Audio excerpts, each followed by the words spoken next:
by Dayton's dedicated. Charles took another sip from his third glass of wine.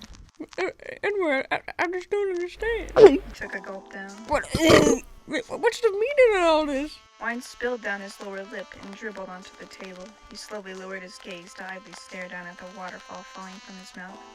Charles snapped his head up with a jolt as Amber began to speak.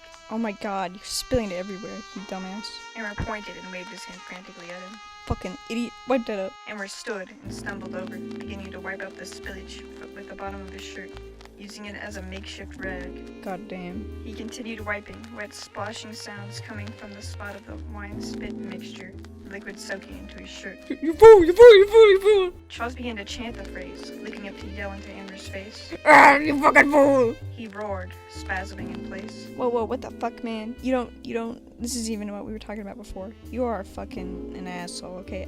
I hate you and your stupid monk ass, so whatever. Amber waved his hand in Charles's face before getting bored at the conversation. He began to stumble back over to his side on the table. Charles glared at him and sucked up another sickening glug of his wine, slurping monstrously on it for a full minute. He pulled back. Why aren't recording anymore? By now, Amber had fallen back into his seat, pounding his own wine glass. Okay? Amber rolled his eyes at him and took a healthy glug of the wine. Charles blew a raspberry, his head suddenly collapsing on the table. Amber stared at him in dead silence, his eyes open. The very core of his eyes began to sparkle with rage, a fire igniting within his iris. The whole setup was a scrapped video idea. They had gotten too drunk on set and now couldn't record. The crew had already left for home. He swiftly and soundlessly grabbed the wine bottle in between them. Amber arose from his chair.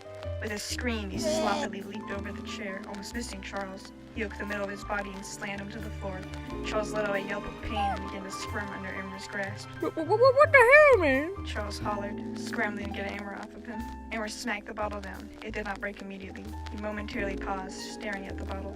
He broke it down again. This time it shattered. I am so sick of your shitting. Amber burped in his throat, almost puking onto Charles. Shitting bullshit. No, help me! Help! Scotty!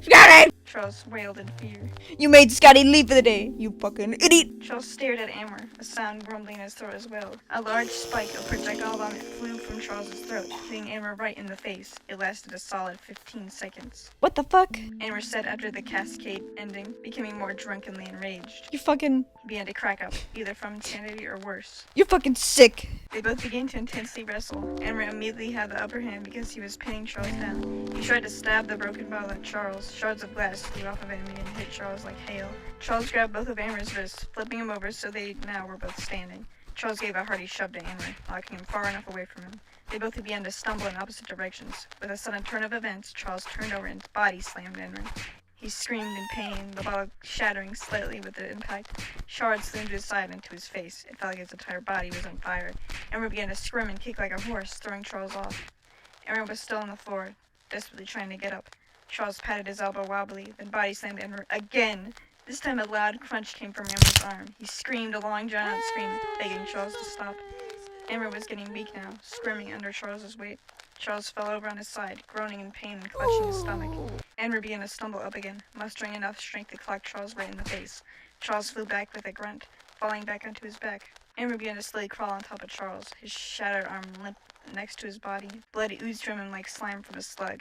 Amber took the wine bottle. It was hardly in any good shape now, and began to weakly hit Charles with it. Charles was able to easily shove him off.